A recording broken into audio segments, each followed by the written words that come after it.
달빛 야담에 오신 여러분 환영합니다. 구독과 좋아요 눌러주세요. 오늘의 야담 시작합니다. 빈 저택에 홀로 남겨진 여인. 남편은 한양으로 떠난 지 벌써 8달. 하인들도 하나둘 떠나고 그녀 곁에 남은 건 젊은 머슴 하나뿐이었습니다. 처음엔 심심풀이로 그를 가르쳤습니다. 그런데 어느 날 그녀는 깨달았습니다. 자신의 배가 불러오고 있다는 것을. 남편이 돌아오기 전 마을 사람들이 입을 모았습니다. 삼신할머니께서 아기를 점지하셨습니다. 거짓말이었습니다. 하지만 모두가 믿기로 했습니다. 이 선택이 훗날 마을 전체를 집어삼킬 줄은 아무도 몰랐습니다. 이 여인의 선택 하나가 마을 전체를 거짓의 공범으로 만들 것이며 한 남자의 신분을 바꾸고 결국 한양 조정까지 뒤흔들게 됩니다. 하지만 그 끝에서 누구도 예상치 못한 진실 하나가 드러나게 되는데, 옛날 옛적 경상도 어느 고을에 박진사라는 양반이 살았습니다. 젊은 나이에 과거에 급제하여 한양에서 벼슬살이를 하게 된 박진사는 출세 욕심이 대단했습니다. 고향집에는 1년에 한두 차례나 돌아올까 말까 했지요.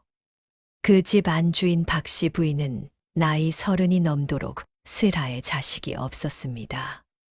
남편이 한양으로 떠난 지 벌써 6개월이 넘었건만 소식 한 장 제대로 오지 않았지요. 넓은 양반집에 홀로 남겨진 박씨 부인은 날마다 적막함에 시달렸습니다. 아침에 눈을 뜨면 텅 빈 사랑채가 보였고 저녁이면 홀로 저녁상을 받았습니다. 그나마 위안이 되는 것은 집안 머슴 막동이었습니다. 20살 남짓한 막동이는 비록 천출이었으나 얼굴이 준수하고 성품이 착했지요. 박씨 부인이 심부름을 시키면 언제나 성실하게 일을 처리했습니다. 어느 봄날이었습니다. 박씨 부인이 뒷마당을 거닐다가 우연히 막동이가 그를 읽는 모습을 보게 되었습니다. 천한 머슴 주제에 어찌 그를 아느냐고 물으니 막동이가 머리를 조아리며 대답했습니다. 마님, 소인이 주제넘게 서당 뒤에 숨어 훈장님 말씀을 엿들어 배웠사옵니다. 박씨 부인은 신기하다는 듯 고개를 끄덕였습니다. 그리고는 심심풀이 삼아 막동이에게 그를 가르쳐 주기 시작했지요. 처음에는 그저 심심풀이였습니다. 박씨 부인은 사랑채의 막동이를 불러 천자문을 가르쳐 주었습니다. 막동이는 총명하여 가르친 것을 단번에 익혔고 박씨 부인은 가르치는 재미에 점점 빠져들었지요. 봄이 지나고 여름이 오자 두 사람은 날마다 만나게 되었습니다. 박씨 부인은 어느덧 막동이를 기다리는 자신을 발견했습니다. 아침에 눈을 뜨면 오늘은 무슨 글을 가르쳐 줄까 궁리했고 막동이의 맑은 눈동자를 마주할 때면 가슴이 두근거렸지요. 막동이 역시 마찬가지였습니다. 천한 머슴 주제에 감히 양반 마님을 흠모하는 마음이 생겼으니 이는 하늘이 무너질 죄였습니다. 하지만 마음이란 것이 어찌 뜻대로 되었겠습니까? 어느 무더운 여름날이었습니다. 박씨 부인이 부채질을 하며 그를 가르치는데 땀방울이 하얀 목덜미를 타고 흘러내렸습니다. 막동이는 그 모습을 보고 가슴이 철렁 내려앉았지요. 마님, 소인이 감히. 막동이가 떨리는 손으로 손수건을 내밀었습니다. 박씨 부인은 그 손수건을 받아들며 막동이의 손을 살짝 스쳤습니다. 두 사람의 눈이 마주쳤습니다. 그 순간 공기가 뜨겁게 일렁이는 듯 했습니다. 박씨 부인은 황급히 고개를 돌렸으나 이미 마음속 깊은 곳에서 무언가가 싹 트고 있었습니다. 외로움과 욕망, 그리고 금기에 대한 두려움이 뒤섞인 감정이었지요. 여름이 깊어갈수록 박씨 부인의 마음도 깊어졌습니다. 어느 날 밤 박씨 부인은 잠을 이루지 못하고 뒤척였습니다. 막동이의 얼굴이 자꾸만 떠올랐기 때문이지요. 천한 머슴을 생각한다는 것 자체가 양반과 부인으로서는 있을 수 없는 일이었습니다. 이러면 안 되는데. 박씨 부인은 중얼거렸으나 마음은 이미 돌이킬 수 없는 곳으로 향하고 있었습니다. 마을 사람들도 슬슬 눈치를 채기 시작했습니다. 옆집 김씨 할멈이 우물가에서 다른 아낙네들에게 속삭였지요. 요즘 박씨 마님이 좀 이상하지 않소. 얼굴에 홍조가 돌고 눈빛이 예전과 다르오. 글쎄 말이오. 머슴 막동이와 자주 마주하는 것도 좀 그렇고. 하지만 아직은 소문이라 할 것도 없었습니다. 그저 수군거림에 불과했지요.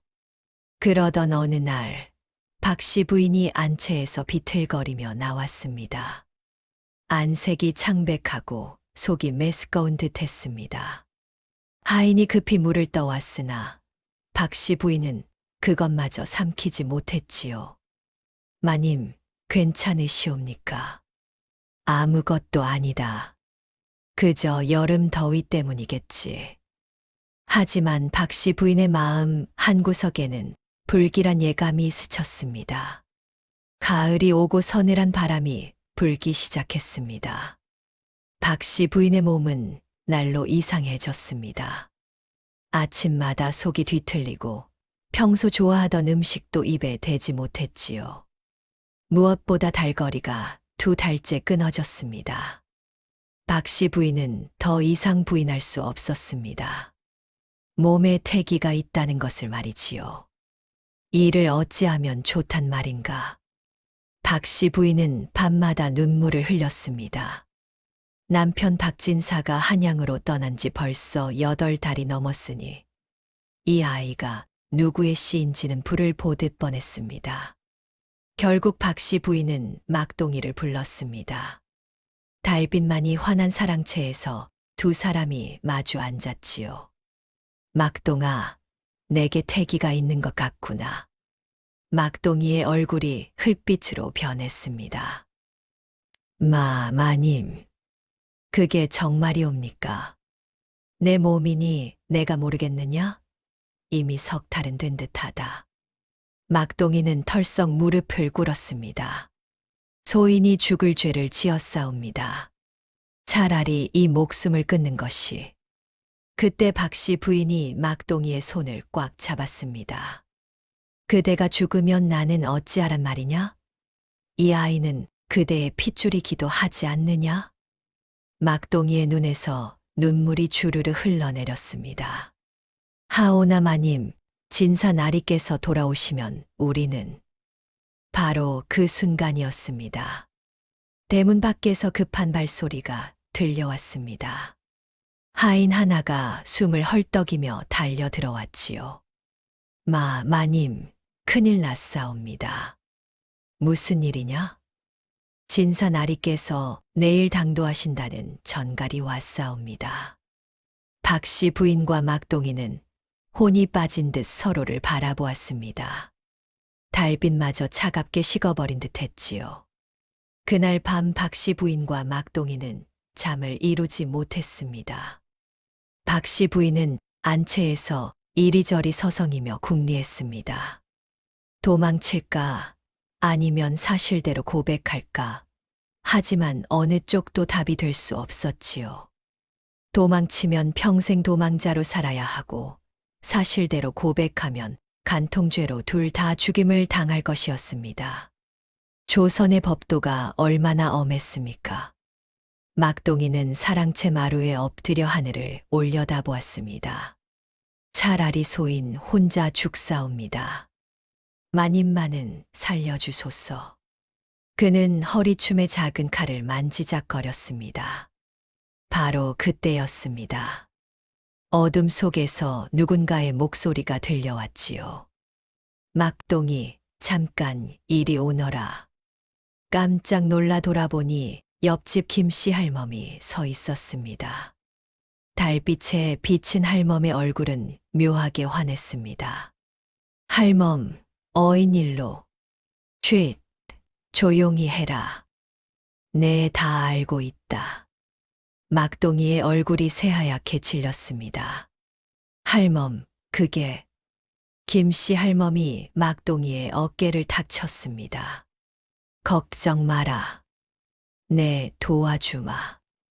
마님은 이 마을에서 가장 착하신 분이시다. 흉년 때 우리 집에 쌀을 주신 분이 누구냐? 내 자식이 병들었을 때 약값을 대주신 분이 누구냐? 하오나 이 일을. 내게 생각이 있다. 내일 아침 동네 사람들을 모아라. 그리고 내 말대로만 하거라. 할멈은 그렇게 말하고는 어둠 속으로 사라졌습니다. 막동이는 영문도 모른 채 멍하니 서 있었지요. 다음 날 아침 일찍 김씨 할멈은 마을 사람들을 하나둘 모으기 시작했습니다. 먼저 찾아간 곳은 마을 무당 신어멈의 집이었습니다. 신어멈, 큰일 났네. 박씨 마님이 위험하시네. 무슨 일인디요? 김씨 할멈이 귓속말로 사정을 설명하자 신어멈의 눈이 반짝 빛났습니다. 아이고, 그거 참 난감하구만. 하지만 우리 마님이 얼마나 좋으신 분인디. 뭔가 방법이 있어야지. 그래서 말인디, 당신이 꿈 이야기 하나 지어내면 어떨까? 꿈 이야기. 삼신할머니가 꿈에 나타나서 아기를 점지했다고 말이야. 신어멈은 잠시 생각하더니 고개를 끄덕였습니다. 좋은 생각이구만. 옛날에도 그런 이야기가 많았잖소. 신령님이 점지해준 아기 말이지. 두 사람은 다음으로 훈장 양반을 찾아갔습니다. 훈장은 마을에서 가장 글을 많이 읽은 사람이었지요. 훈장님, 박씨 마님께서 큰 경사가 나셨는디 혹시 예책에 비슷한 이야기가 없었습니까? 훈장은 턱수염을 쓰다듬으며 말했습니다. 주역에 보면 천지감이라 하여 하늘과 땅이 서로 교감하면 만물이 생겨난다 했고, 사기에는 한 고조 유방의 어머니가 용의 기운을 받아 아들을 낳았다 했지. 그런 뜻인가? 김씨 할멈이 무릎을 탁 쳤습니다. 바로 그거요. 훈장님이 그 이야기를 진사나리께 해주시면 되겠구만. 이렇게 하여 마을 사람들이 하나둘 모이에 가담했습니다. 모두 박씨 부인에게 은혜를 입은 사람들이었지요. 해가 중천에 이르자 마을 사람들이 박씨 부인의 집 앞에 모여들기 시작했습니다. 김씨 할멈이 앞장서서 안채로 들어갔습니다.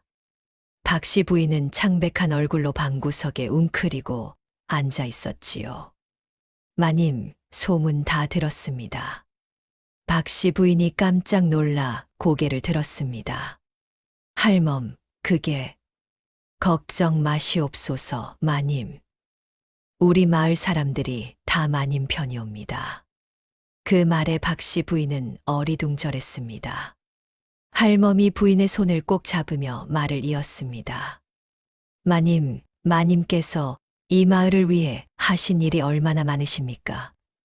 3년 전 큰 흉년 때 마님께서 곳간을 여러 쌀을 나눠주지 않으셨더라면 우리 집 식구들은 굶어 죽었을 것입니다.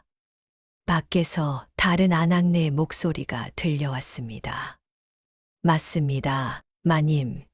제 아이가 홍역에 걸렸을 때 약값을 대주신 분이 마님이십니다. 또 다른 목소리가 이어졌습니다. 저희 집 지붕이 무너졌을 때 목수를 보내주신 분도 마님이셨지요. 박씨 부인의 눈에서 눈물이 흘러내렸습니다. 여러분, 신어멈이 앞으로 나서며 큰 소리로 말했습니다. 마님, 제가 간밤에 신령님께 꿈을 꾸었사옵니다. 삼신할머니께서 하얀 옷을 입고 나타나셔서 말씀하시기를 박씨 집안에 귀한 자식을 점지하노라 하셨사옵니다. 훈장 양반도 나섰습니다. 맞습니다. 옛 성현의 말씀에도 있지 않습니까? 덕이 있는 곳에 하늘이 복을 내린다 하였습니다. 마님의 덕이 하늘에 닿아 이런 경사가 생긴 것이옵니다. 마을 의원도 거들었습니다. 의학적으로도 설명이 됩니다. 정기라는 것이 시간과 공간을 초월하여 감응할 수 있사옵니다. 박씨 부인은 그제야 마을 사람들이 무슨 뜻인지 깨달았습니다. 모두가 자신을 위해 거짓말을 꾸며주려 한다는 것을 말이지요. 여러분, 정말 이래도 되는 것입니까? 김씨 할멈이 단호하게 말했습니다. 마님, 진사 양반이 한양에서 깨끗하게만 지내셨을까요? 기생집 드나들고 첩도 두고. 우리 다 알고 있습니다. 그런 양반이 마님께만 정절을 요구할 자격이 있겠습니까? 마을 사람들이 일제히 고개를 끄덕였습니다. 바로 그때 대문 밖에서 말발굽 소리가 들려왔습니다. 박진사가 돌아온 것입니다. 마을 사람들은 재빨리 대문 밖으로 나가 줄지어 섰습니다. 박진사가 화려한 도포를 입고 말에서 내리자 사람들이 일제히 절을 올렸지요. 진사날이 경사나셨습니다. 큰 경사. 박진사는 영문을 몰라 어리둥절한 표정을 지었습니다. 이게 무슨 소리요? 신어멈이 앞으로 나서며 두 손을 모았습니다. 날이 마님께 태기가 있사옵니다.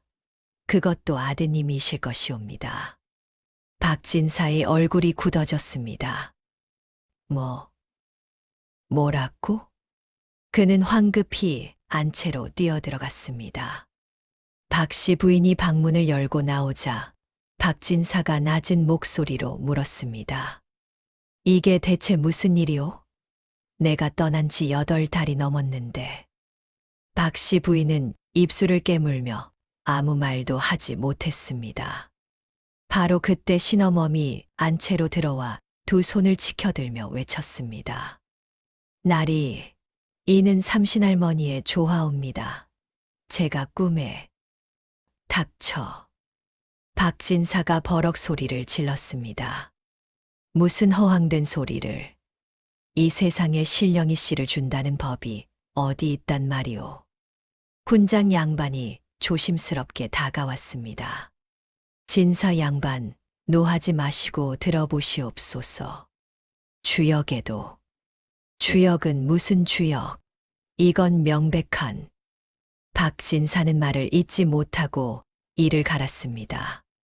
간통이라는 단어를 입 밖에 낼 수 없었기 때문이지요. 양반의 체면이 있었습니다. 박진사는 마을 사람들을 모두 내보내고 부인과 단둘이 마주 앉았습니다. 사실대로 말하시오. 누구요? 박씨 부인은 고개를 숙인 채 대답하지 않았습니다. 내가 묻지 않소. 누구냐 말이오. 박진사의 목소리가 떨렸습니다. 분노보다는 두려움이 섞인 목소리였지요. 한참을 침묵하던 박씨 부인이 입을 열었습니다. 저를 죽이시든 내쫓으시든 마음대로 하십시오. 하오나 한 가지만 여쭙겠습니다. 나리께서는 한양에서 정말 깨끗하게 지내셨습니까? 박진사의 얼굴이 하얗게 질렸습니다. 그건 삼청동 기생월화와 밤새 술을 마셨다는 소문. 제가 모를 줄 아셨습니까? 광화문 골목에 젊은 과부를 첩으로 들였다는 소문도요? 박진사는 입을 다물었습니다. 박씨 부인이 눈물을 흘리며 말을 이었습니다. 나리께서는 한양에서 권세와 쾌락을 누리시는 동안 저는 이 외딴 곳에서 홀로 얼마나 외로웠는지 아십니까? 날마다 밤이 오는 것이 두려웠고 아침이 오는 것도 괴로웠습니다. 박진사는 아무 말도 하지 못했습니다. 그때 밖에서 마을 이장의 목소리가 들려왔습니다. 진사 나리, 잠깐 나오시지요. 박진사가 밖으로 나가자 이장이 슬며시 다가와 속삭였습니다. 나리, 저희가 다 압니다. 하지만 이 일을 크게 벌이시면 나리께도 좋을 것이 없습니다. 무슨 소리요? 한양의 그 소문들이 고향까지 퍼지면 나리의 체면이 어찌 되겠습니까? 차라리 삼신할머니의 조화라고 하시는 편이. 이장은 말을 멈추고 박진사의 눈치를 살폈습니다. 나리께서 덕망 있는 양반으로 소문나시면 벼슬길도 더 탄탄해지지 않겠습니까? 삼신할머니가 점지한 아들을 둔 복받은 사람이라니 얼마나 좋은 이야기입니까? 박진사는 주먹을 불끈 쥐었으나 이장의 말이 틀리지 않다는 것을 알았습니다. 며칠 동안 박진사는 골방에 틀어박혀 나오지 않았습니다. 그는 온갖 생각에 시달렸습니다. 아내를 내쫓을까, 간통한 자를 찾아 죽일까. 하지만 그 어느 쪽도 자신에게 이롭지 않았지요.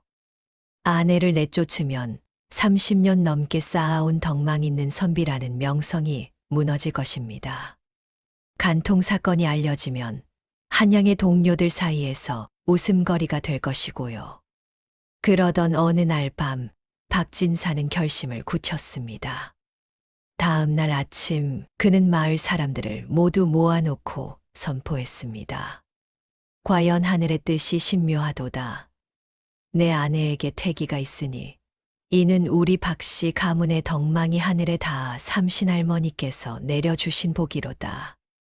마을 사람들이 환호성을 질렀습니다. 날이 현명하신 결정이옵니다. 박진사는 계속해서 말했습니다. 이에 마을에 쌀백석을 내리고 삼신할머니께 감사하는 큰 굿판을 벌이도록 하겠노라. 사람들의 환호성은 더욱 커졌습니다. 박진사는 또 덧붙였습니다. 그리고 우리 집 머슴 막동이 그 아이가 총명하여 그를 안다 들었소. 비록 천출이나 재주가 있는 자를 천대할 수는 없으니 이제부터 양인으로 삼고 장차 학문의 길을 열어주도록 하겠소. 이번에는 막동이가 땅바닥에 엎드려 절을 올렸습니다. 날이 은혜가 만극하옵니다. 속으로는 웃음을 참느라 어깨가 들썩였지만 겉으로는 감격에 겨운 표정을 지었지요. 그날 저녁 마을에서는 성대한 잔치가 벌어졌습니다. 친어머니 장구를 두드리며 노래를 불렀습니다. 에헤라 에헤라 에이야 삼신할미 강림하사 박씨 가문에 복을 주네 나리는 서울서 벼슬하고 마님은 고향서 덕을 쌓으니 하늘이 감동하여 귀한 자식 점지하네. 에이 에이 에헤라. 박진사는 자리에 앉아 술잔을 받았습니다. 겉으로는 웃었지만 속으로는 쓴웃음을 지었지요. 박씨 부인은 안채 창문으로 굿판을 바라보았습니다. 마음 한편으로는 안도했지만 다른 한편으로는 묘한 불안감이 엄습했습니다. 막동이는 사랑채 구석에서 이 모든 광경을 지켜보았습니다. 천민에서 양인이 되고 앞으로는 학문까지 할 수 있게 되었으니 하늘이 도운 것만 같았습니다. 달은 환하게 떠올랐고 마을은 기쁨으로 가득했습니다. 아무도 진실을 말하지 않았고 모두가 거짓을 진실처럼 믿기로 한 밤이었지요. 하지만 평화는 오래가지 않았습니다. 박진사는 마을 사람들 앞에서는 태연한 척했지만 밤마다 술을 마시며 괴로워했습니다. 아내를 용서했다고 선포했지만 마음속 깊은 곳에서는 분노가 끓어올랐지요. 대체 누구란 말인가? 박진사는 중얼거렸습니다. 아내는 끝내 상대가 누구인지 말하지 않았습니다. 그러던 어느 날 박진사는 사랑채에서 막동이가 글을 읽는 모습을 보게 되었습니다. 막동이는 이제 양인 신분이 되어 떳떳하게 학문을 익히고 있었지요. 박진사는 무심코 막동이의 얼굴을 자세히 들여다보았습니다. 그 순간 이상한 느낌이 들었습니다. 이 녀석의 눈빛이 왜 이리 익숙하지? 박진사는 고개를 저었습니다. 설마 하는 생각이 머리를 스쳤지만 믿고 싶지 않았지요. 며칠 후 박진사는 아내의 방 근처를 지나가다가 우연히 대화 소리를 들었습니다. 마님, 몸조리 잘하셔야 합니다. 막동이의 목소리였습니다. 걱정 마라. 아이는 건강하게 자라고 있느니라. 박씨 부인의 목소리에는 묘한 다정함이 묻어났습니다. 박진사는 그 자리에 얼어붙었습니다. 두 사람의 목소리에서 느껴지는 친밀함, 그것은 주인과 하인 사이의 것이 아니었습니다. 설마 이 녀석이. 박진사는 주먹을 불끈 쥐었습니다. 피가 거꾸로 솟구치는 것 같았지요. 하지만 그는 참았습니다. 이미 마을 전체가 삼신할머니의 조화라고 믿기로 한 상황에서 이제 와서 진실을 밝힐 수는 없었습니다. 그날 밤 박진사는 막동이를 불렀습니다. 막동아, 내가 이제 양인이 되었으니 마을을 떠나 한양에서 공부를 하는 것이 어떻겠느냐? 막동이는 깜짝 놀랐습니다. 나리, 그게 무슨. 내가 천거서를 써주마. 한양의 훌륭한 서당에서 공부할 수 있도록 말이다. 박진사의 목소리는 차가웠습니다. 겉으로는 은혜를 베푸는 척했지만 실제로는 막동이를 멀리 보내려는 속셈이었지요. 막동이는 박진사의 눈빛을 보고 깨달았습니다. 나리가 의심하기 시작했다는 것을 말입니다. 나리, 소인은 이곳에서. 내 말이 싫으냐? 박진사의 목소리가 낮게 깔렸습니다. 막동이는 땅바닥에 엎드렸습니다. 감히 그럴 리가 있겠사옵니까? 나리의 뜻을 따르겠나이다. 그날 밤 막동이는 박씨 부인을 몰래 만났습니다. 마님, 나리께서 소인을 한양으로 보내려 하십니다. 박씨 부인의 얼굴이 창백해졌습니다. 그럼 우리는. 소인이 떠나는 것이 마님을 위해서도 좋을 것 같습니다. 나리께서 의심하기 시작하셨습니다. 두 사람은 한참을 말없이 서로를 바라보았습니다. 달빛이 그들의 그림자를 길게 늘어뜨렸지요. 막동이가 한양으로 떠나기 사흘 전 뜻밖의 손님이 박진사의 집을 찾아왔습니다. 한양에서 온 사또의 심부름꾼이었습니다. 진사 나리, 사또께서 급히 부르십니다. 내일 아침 일찍 한양으로 올라오시라 하셨습니다. 박진사는 황급히 짐을 꾸렸습니다. 벼슬 일이 급하다면 지체할 수 없었지요. 부인, 내가 한양에 다녀올 때까지 집안 살림을 잘 부탁하오.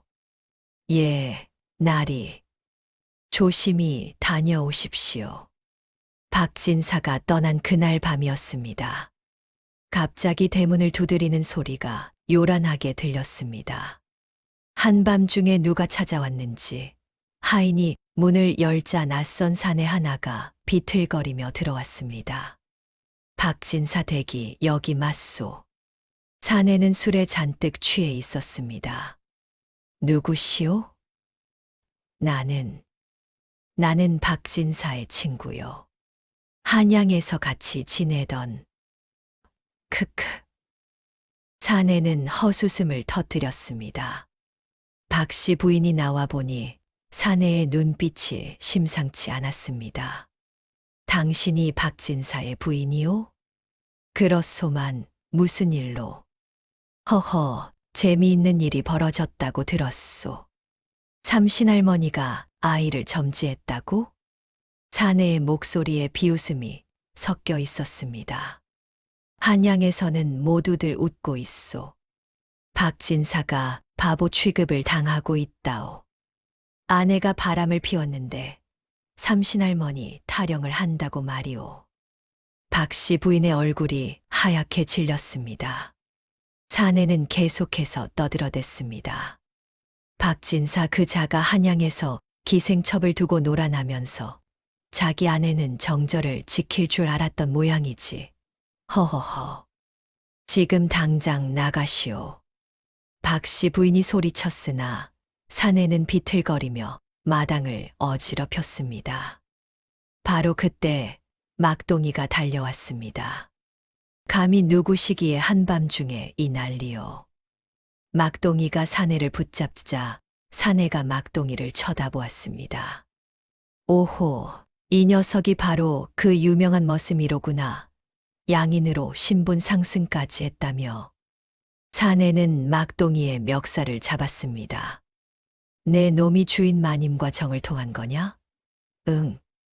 막동이의 얼굴이 굳어졌습니다. 마을 사람들이 소란을 듣고 하나둘 모여들기 시작했습니다. 김씨 할멈, 신어멈, 훈장, 이장 모두가 긴장한 얼굴로 상황을 지켜보았지요. 사내는 취기가 올라 더욱 큰 소리로 떠들었습니다. 여러분 속지 마시오. 이건 삼신할머니의 조화가 아니라 간통의 결과요. 한양에서는 다들 알고 있소. 순간 마을 전체가 얼어붙었습니다. 사내의 폭로로 마을 전체가 술렁이기 시작했습니다. 사람들은 수군거렸습니다. 그럼 한양에서는 이미 다 알려진 일이란 말인가? 진사나리가 체면을 차리려고 거짓말을 한 것 아니겠소? 김씨 할멈이 나섰습니다. 여보시오들, 이 취객의 헛소리를 믿으시렵니까? 저자는 박진사 나리를 시기하는 자가 보낸 게 분명하오. 하지만 사내는 품에서 편지 한 장을 꺼내 들었습니다. 이것 좀 보시오. 한양기생 월화가 박진사에게 보낸 연서요. 여기 뭐라고 적혀 있는지 아시오? 훈장이 편지를 받아 읽기 시작했습니다. 그의 얼굴이 점점 굳어졌지요. 나리, 어젯밤 정은 잊지 못하겠나이다. 다음 달에도 꼭 찾아주시옵소서. 마을 사람들의 얼굴이 일그러졌습니다. 그럼 진사 나리도 한양에서 우리가 마님만 감싸고 있었던 건가? 분위기가 급격히 변하기 시작했습니다. 신어멈이 당황하며 말했습니다. 아, 아니요. 제 꿈은 정말이었소. 삼신할머니께서. 꿈이고 뭐고 다 거짓말 아니었소. 누군가가 소리쳤습니다. 이장이 나서서 손을 내저었습니다. 여러분, 진정하시오. 우리가 이미 한 약속이. 무슨 약속이요? 우리가 거짓말에 동조한 게 한양까지 소문났단 말 아니오. 이러다 우리까지 웃음거리가 되겠소. 마을 사람들의 태도가 완전히 돌아섰습니다. 박씨 부인은 그 모습을 보며 온몸이 떨렸습니다. 따뜻하게 감싸주던 사람들이 차가운 눈빛으로 자신을 바라보았지요. 마님, 우리를 속이셨소. 처음부터 진실을 말씀하셨어야지. 이제 우리 마을까지 망신을 당하게 생겼소. 막동이가 박씨 부인 앞을 가로막으며 외쳤습니다. 여러분, 진정하십시오. 마님은. 내 놈이 입을 열 자격이 있느냐. 천한 머슴 주제의 주인 마님과 누군가가 막동이에게 돌을 던졌습니다. 돌이 막동이의 이마를 스쳤고 피가 흘러내렸지요. 김씨 할멈이 울먹이며 말했습니다. 마님, 저희도 어쩔 수가 없습니다. 이미 한양까지 소문이 났으니. 박씨 부인은 그제야 깨달았습니다. 마을 사람들의 호의는 진실에 기반한 것이 아니라 비밀을 함께 지킨다는 조건 위에 있었다는 것을 말이지요. 그 비밀이 깨지자 호의도 함께 무너져 내렸습니다. 다음 날 아침 더 큰 불행이 찾아왔습니다. 박진사가 급히 말을 타고 돌아온 것입니다. 그런데 혼자가 아니었습니다. 한양에서 온 관아의 포졸 5명이 함께였지요. 부인, 나와 보시오. 박진사의 목소리는 분노로 떨리고 있었습니다. 박씨 부인이 떨리는 다리로 밖으로 나오자 박진사가 손가락질을 하며 외쳤습니다. 이 여자가 바로 간통을 저지른 음부요. 저 천한 머슴과 정을 통하고 거짓으로 삼신할머니를 들먹였소. 포졸들이 박씨 부인을 애워쌌습니다. 잠깐 나리, 이게 무슨. 닥치시오.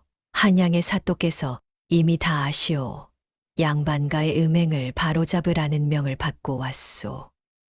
박진사의 눈에는 광기가 서려 있었습니다. 사실 박진사는 한양에서 조롱을 견딜 수 없었습니다. 동료 관리들이 뒤에서 손가락질하며 웃어댔고 기생집에서조차 비웃음을 당했지요. 삼신할머니라니 그런 치졸한 거짓말로 체면을 차리려 했다니.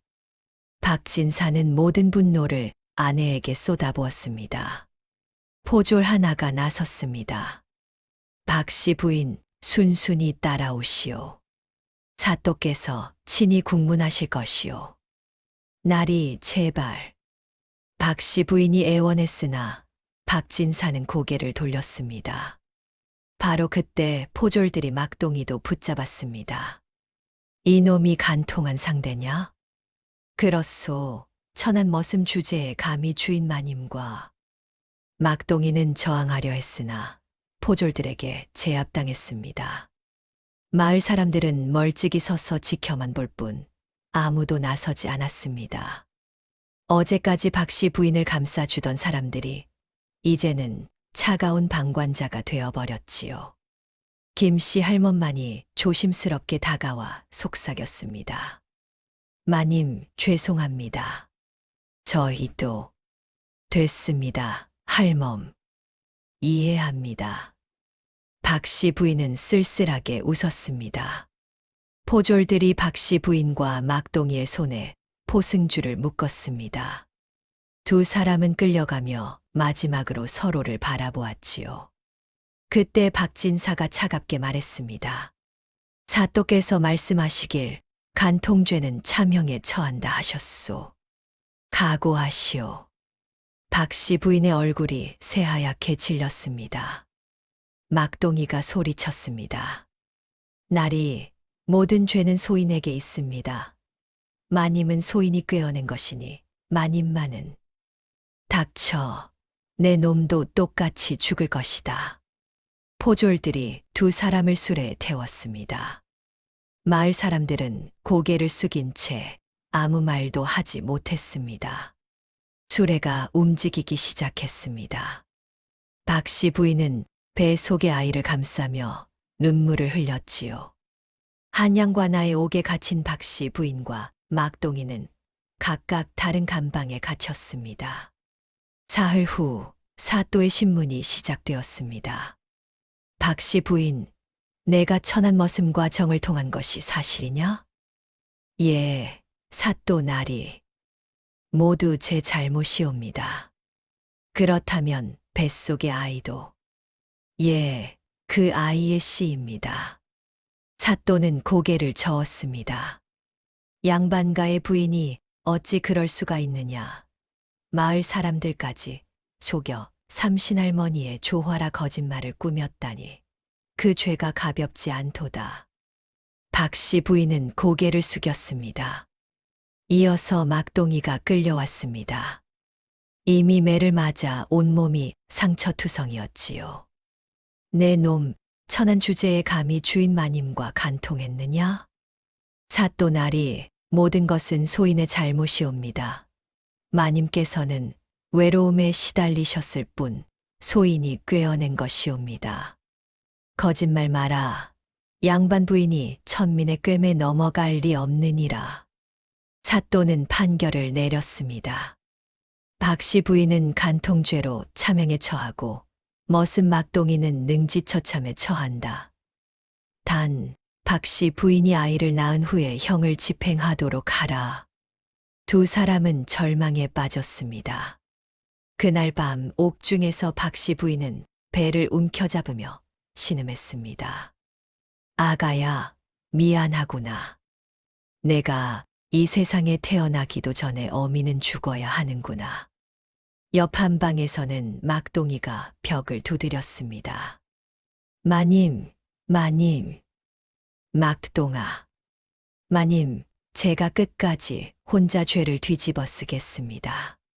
제가 마님을 강제로. 안 돼. 그러면 내가 더 혹독한 형벌을 받는다. 소인은 천민이옵니다. 어차피 목숨이 가벼운 몸, 마님만은. 두 사람의 대화를 옥졸이 듣고 있었습니다. 그는 고개를 저으며 중얼거렸지요. 에이, 기막힌 인연이로구나. 하나는 양반 부인, 하나는 천한 머슴. 신분 때문에 사랑도 죄가 되는 세상이로다. 며칠이 지났습니다. 박진사가 옥을 찾아왔습니다. 그는 박씨 부인 앞에 서서 차갑게 말했습니다. 부인, 내가 마지막으로 기회를 주겠소. 무슨? 아이를 낳거든 그 아이를 내게 맡기시오. 그리고 내가 혼자 죄를 뒤집어 쓰고 죽으시오. 그러면 막동이만은 살려주도록 사또께 청하겠소. 박씨 부인은 눈을 크게 떴습니다. 그게 무슨 말씀이십니까? 아이는 내 성을 물려받아 양반으로 키우겠소. 머슴 자식이라는 것은 아무도 모를 것이오. 그 대신 내가 모든 죄를 인정하고 조용히 죽으시오. 나리. 이것이 아이와 막동이를 살릴 유일한 방법이오. 박진사는 그렇게 말하고는 돌아섰습니다. 박씨 부인은 배를 쓰다듬으며 눈물을 흘렸습니다. 아이를 살리기 위해서는 자신이 죽어야 하고 막동이를 살리기 위해서는 아이를 포기해야 했지요. 그날 밤 옥중에 한 사람이 몰래 찾아왔습니다. 바로 마을의 신어멈이었습니다. 마님, 제가 왔습니다. 신어멈은 옥졸에게 돈을 쥐어주고 잠깐 면회를 허락받았던 것이지요. 신어멈, 어찌 여기까지? 마님, 제가 방법을 찾았습니다. 신어멈의 목소리에 흥분이 섞여 있었습니다.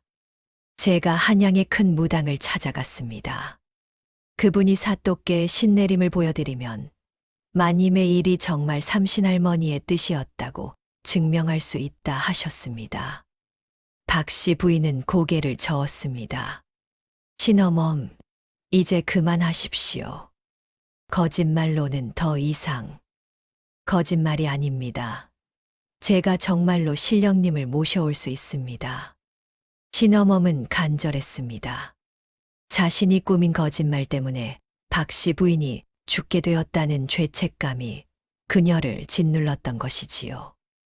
며칠 후 신어멈은 정말로 한양에서 이름난 큰 무당을 데리고 관아에 나타났습니다.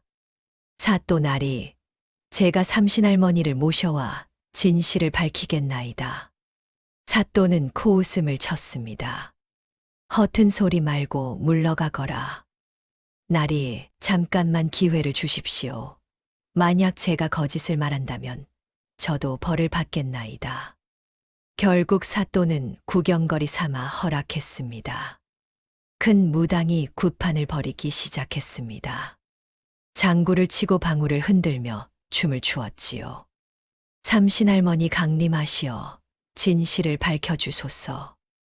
무당은 몸을 떨며 신들린 듯 소리쳤습니다. 박씨 부인은 무죄라.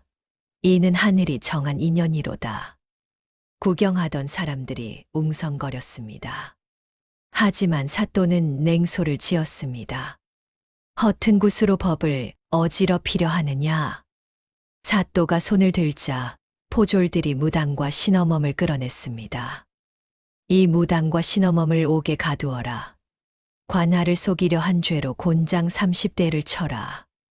신어멈은 질질 끌려가며 소리쳤습니다. 마님, 죄송합니다. 제가 힘이 없어서. 박씨 부인은 옥중에서 그 소리를 들었습니다. 가슴이 미어지는 듯 했지요.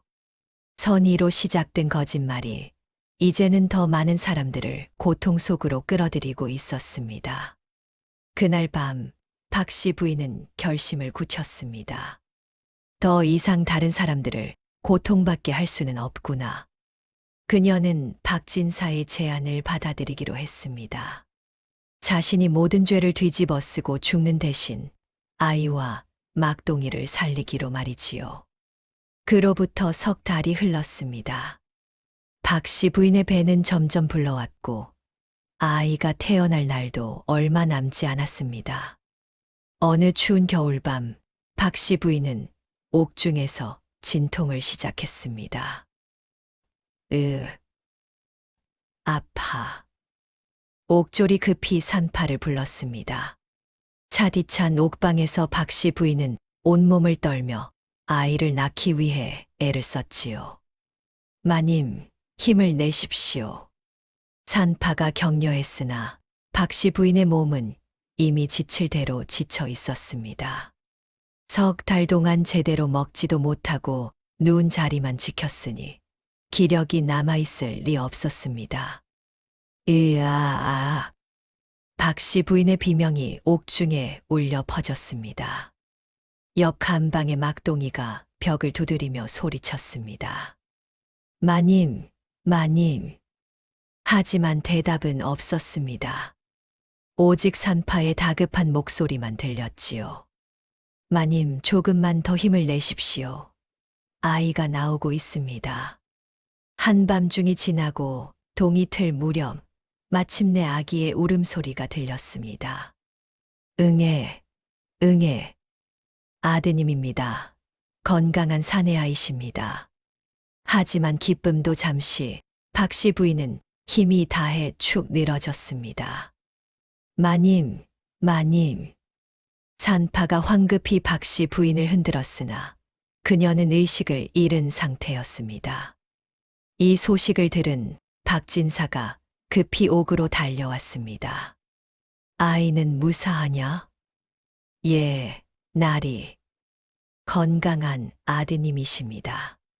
박진사는 갓 태어난 아기를 안아들었습니다. 아기는 작고 약했지만 숨은 고르게 쉬고 있었지요.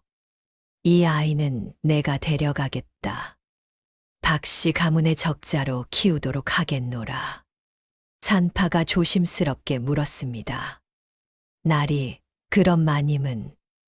약속대로 막동이는 살려주도록 사또께 청하겠다. 부인은? 아이를 낳았으니 조만간 형이 집행될 것이다. 박진사는 아기를 품에 안고 옥을 나섰습니다. 산파는 기력을 잃은 박씨 부인을 내려다보았습니다. 그녀의 얼굴은 창백했지만 입가에는 희미한 미소가 머물러 있었습니다. 아가야, 건강하게 자라렴. 박씨 부인의 입술이 가늘게 떨렸습니다. 며칠 후 사또가 최종 판결을 내렸습니다. 박씨 부인은 간통죄로 참형에 처한다. 단, 머슴 막동이는 박진사의 탄원에 따라 먼 섬으로 유배 보내도록 하라. 막동이는 포승줄에 묶인 채 박씨 부인이 있는 옥 앞을 지나갔습니다. 마님, 마님. 막동이가 울부짖었으나 박씨 부인은 기력이 없어 대답조차 하지 못했습니다. 막동아, 살아서 아이를. 그녀는 간신히 속삭였습니다. 마님, 제가 반드시 돌아와서 아드님을 지키겠나이다. 막동이는 끌려가며 하늘을 향해 맹세했습니다. 형 집행일이 정해졌습니다. 보름 뒤 박씨 부인은 한양 저작거리에서 효수될 예정이었습니다. 옥중에서 박씨 부인은 하루하루를 기도하며 보냈습니다. 아가야, 부디 건강하게 자라렴. 내 아비 막동이를 닮아 총명하고 착한 사람이 되렴. 차디찬 옥방에서 그녀는 홀로 죽음을 기다렸습니다. 마을 사람들은 아무도 찾아오지 않았습니다. 김씨 할멈만이 몰래 옥졸에게 돈을 주고 따뜻한 죽 한 그릇을 전했을 뿐이었지요. 보름이 다가왔습니다. 박씨 부인의 목숨도 이제 며칠 남지 않았습니다. 그녀는 창살 사이로 보이는 하늘을 바라보았습니다. 겨울 하늘은 차갑고 높았지요. 이것이 내 운명인가 보구나. 박씨 부인은 눈을 감았습니다. 형 집행 사흘 전 한양관아의 뜻밖의 손님이 찾아왔습니다. 왕실의 내관이었습니다. 사또 대비 마마께서 부르십니다. 사또는 깜짝 놀라 급히 궁으로 향했습니다. 대비전에 들어서자 대비 마마께서 엄숙한 표정으로 앉아 계셨습니다. 사또, 그대가 박씨 부인을 차명에 처한다 들었는데 사실이냐? 예, 마마. 간통죄는 법에 따라 잠자코 있거라. 대비 마마의 목소리가 차갑게 울렸습니다. 내가 박씨 부인의 사연을 들었느니라. 남편은 한양에서 기생과 첩을 두고 놀아나면서 아내에게만 정절을 요구했다지. 그리고 그 남편의 체면을 지키기 위해 마을 사람들이 거짓말을 꾸몄다가 들통났다는 것도 알고 있느니라. 사또는 땀을 흘리며 고개를 숙였습니다. 대비마마가 계속 말씀하셨습니다. 박진사라는 자는 위선자로구나. 자신은 음행을 저지르면서 아내만 벌하려 하다니. 이것이 조선의 법도란 말이냐? 마마, 하오나 법이 공정하지 못하면 그것은 법이 아니라 폭력이니라. 대비마마는 결정을 내리셨습니다. 박씨 부인의 형 집행을 중지하고 박진사를 당장 국문하도록 하라. 한양에서 기생과 음행을 저지른 죄, 첩을 둔 죄를 낱낱이 밝혀라. 예, 마마. 사또는 황급히 관하로 돌아와 박진사를 잡아들였습니다. 박진사는 어안이 벙벙했습니다. 사또, 이게 무슨... 닥치거라. 내가 한양에서 저지른 음행을 사실대로 고하라. 박진사는 떨리는 목소리로 변명했습니다. 그것은 남자들이야 의뢰. 그럼 내 아내가 외로움을 달랜 것도 의뢰 그럴 수 있지 않더냐. 사또의 호통에 박진사는 말문이 막혔습니다. 사또는 판결을 내렸습니다. 박진사, 내가 먼저 음행을 저질렀으니 아내를 벌할 자격이 없느니라.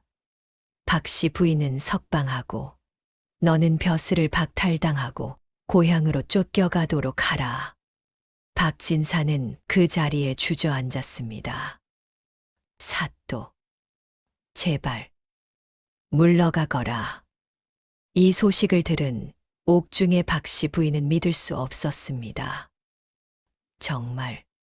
정말입니까? 옥졸이 활짝 웃으며 말했습니다. 마님 석방이십니다. 대비 마마께서 특별히 은혜를 베푸셨습니다.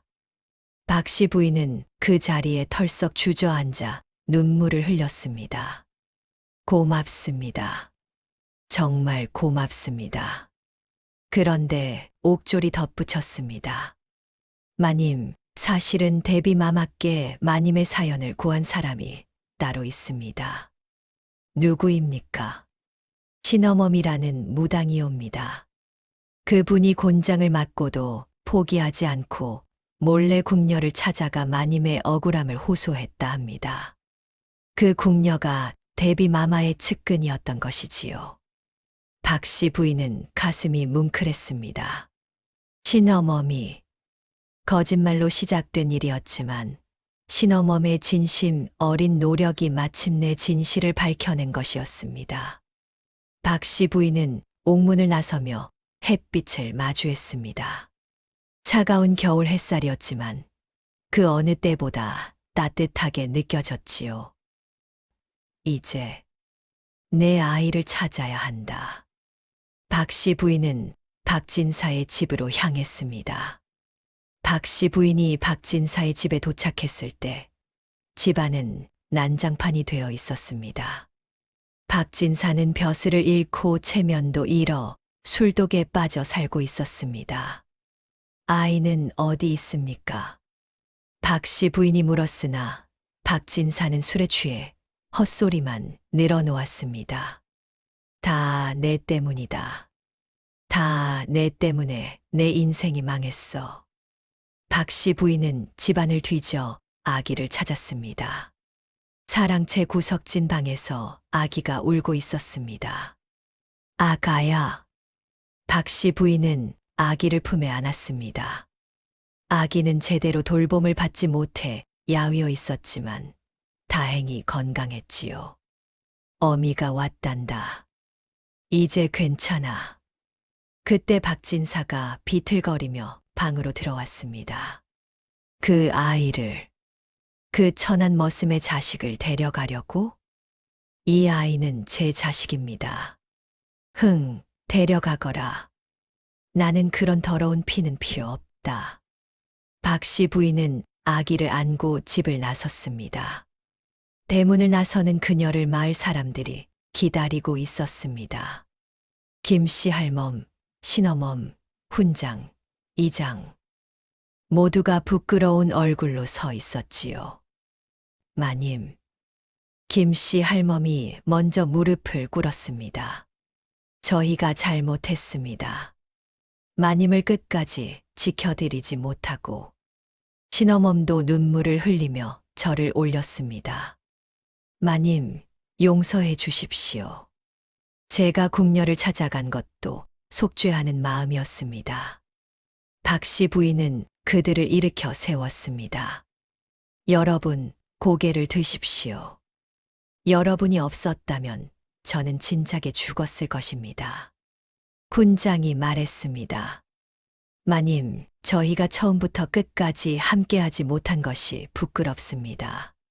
하지만 이제라도 마님을 도와드리고 싶습니다. 이장도 나섰습니다. 마님, 마을 사람들이 십시일반 돈을 모았습니다. 이것으로 아기를 키우시고 새 삶을 시작하십시오.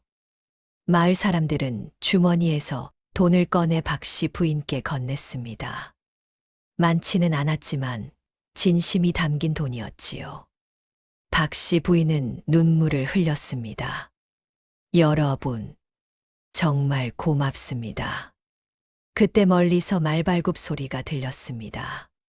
한 사내가 말에서 내렸습니다. 누추한 옷을 입고 있었지만 그 눈빛만큼은 여전히 맑았습니다. 바로 막동이었습니다. 막동이. 마님. 막동이는 유배지에서 풀려나 곧장 달려온 것이었습니다. 대비마마의 특별한 은혜로 유배가 풀렸던 것이지요. 두 사람은 서로를 바라보며 눈물을 흘렸습니다. 막동이가 아기를 내려다보았습니다. 우리 아들입니까? 그렇습니다. 막동이는 아기를 조심스럽게 안았습니다. 아기가 막동이의 손가락을 꼭 쥐었지요. 아가야, 아비가 왔단다. 마을 사람들이 박수를 쳤습니다. 축하합니다. 이제 진짜 가족이 되셨습니다. 신어멈이 장구를 꺼내 두드리기 시작했습니다. 에헤라 에헤라 에이야, 고난을 이겨낸 두 사람 하늘이 맺어준 인연이로세. 에이, 에이 에헤라. 박 씨 부인과 막동이는 손을 맞잡았습니다. 그리고 멀리 술에 취한 박진사는 홀로 빈 저택에 남겨졌습니다. 그는 창밖으로 들려오는 축제 소리를 들으며 쓸쓸히 술잔을 기울였지요. 권세도 체면도 가족도 모두 잃은 채 말입니다. 그로부터 몇 년이 흘렀습니다. 박 씨 부인과 막동이는 마을을 떠나 한양 외곽의 작은 마을에 자리를 잡았습니다. 막동이는 양인 신분을 얻었기에 비록 가난했지만 떳떳하게 살아갈 수 있었습니다. 그는 낮에는 서당에서 아이들을 가르치고 밤에는 글을 읽으며 학문을 쌓았지요. 박 씨 부인은 바느질과 길쌈으로 생계를 도왔습니다. 비록 양반 신분을 잃었지만 그녀의 마음은 예전보다 훨씬 가벼웠습니다. 아이는 건강하게 자랐습니다. 이름은 평이라 지었습니다. 평범하고 평온하게 살라는 뜻이었지요. 어느 봄날 평이가 5살이 되었을 때였습니다. 아버지, 저도 글을 배우고 싶어요. 막동이는 아들을 무릎에 앉히고 천자문을 가르쳐 주기 시작했습니다. 평이는 아버지를 닮아 총명했고 가르친 글자를 단번에 외웠지요. 박씨 부인은 그 모습을 바라보며 미소를 지었습니다. 여보, 우리 아이가 자라면 과거에 급제할 수 있을까요? 막동이가 고개를 저었습니다. 마님, 아니 부인. 출세가 중요한 것이 아니라오. 평이가 착하고 바른 사람으로 자라는 것이 더 중요하지요. 맞는 말씀이에요. 두 사람은 서로를 바라보며 웃었습니다. 그해 가을, 뜻밖의 손님이 찾아왔습니다. 경상도 마을에서 김씨 할멈과 신어멈이 먼 길을 찾아온 것이었습니다. 마님, 아니 부인. 김씨 할멈이 박씨 부인을 꼭 껴안았습니다. 할멈, 신어멈, 어찌 이 먼 곳까지. 마님이 보고 싶어서 왔지요. 그리고 신어멈이 보따리를 풀었습니다. 안에는 마을 사람들이 보낸 쌀과 돈, 그리고 아이 옷가지들이 들어 있었지요. 마을 사람들이 모두 안부를 전하라 했습니다. 그리고 미안하다고, 끝까지 함께하지 못해 죄송하다고. 박씨 부인은 눈물을 닦았습니다. 여러분께 전해주세요. 모두 용서했고 오히려 감사하다고요. 저녁 무렵 네 사람은 둘러앉아 이야기꽃을 피웠습니다. 김씨 할멈이 물었습니다. 그나저나 박진사는 어찌 되었답니까? 신어멈이 고개를 저었습니다. 그 양반은 결국 술병으로 1년 전에 세상을 떠났답니다. 재산도 다 탕진하고 아무도 곁에 없이 외롭게. 박씨 부인은 잠시 침묵했습니다. 불쌍한 분이지요. 체면과 권세에 집착하다가 정작 소중한 것들을 모두 잃으셨으니. 막동이가 덧붙였습니다. 우리가 배워야 할 교훈이지요. 거칠애보다 진실이 중요하고 권세보다 사랑이 중요하다는 것을 말입니다. 밤이 깊어갈 무록평이가 졸린 눈을 비비며 말했습니다. 아버지, 어머니, 저는 왜 할아버지가 없어요? 박씨 부인과 막동이는 잠시 망설였습니다. 막동이가 아들을 안아 올리며 말했습니다. 평아, 할아버지는 하늘나라에 계신단다. 하지만 너에게는 이 마을의 모든 어른들이 할아버지, 할머니가 되어 주실 거야. 정말요? 그렇단다. 그리고 너는 모두에게 사랑받는 아이가 될 거야. 평이는 환하게 웃었습니다. 다음 날 아침 김씨 할멈과 신어멈이 떠날 때였습니다. 박씨 부인이 두 사람의 손을 꼭 잡으며 말했습니다. 할멈, 신어멈, 여러분이 처음 저를 도우려 했을 때 삼신할머니의 조화라는 거짓말을 만들어 주셨지요? 예. 그것이 잘못이었습니다. 박씨 부인이 고개를 저었습니다. 아니에요. 그 거짓말은 잘못이었지만 그 속에 담긴 진심만큼은 진짜였어요. 여러분의 선의가 저를 살렸고 결국 진실을 밝혀냈어요. 신어멈이 눈물을 닦았습니다. 마님, 이제 저는 깨달았어요. 세상에는 완벽한 진실도 완벽한 거짓도 없다는 것을요. 중요한 것은 사람을 향한 진심이지요. 두 노파는 고개를 끄덕이며 돌아갔습니다. 박씨 부인과 막동이는 평이를 가운데 두고 손을 맞잡았습니다. 작은 집, 가난한 살림이었지만 그 어느 때보다 따뜻한 가정이었지요. 야담을 기록한 선비는 이렇게 평했습니다. 세상 사람들은 양반과 천민을 나누고 진실과 거짓을 가르려 하지만 정작 중요한 것은 사람의 진심이로다.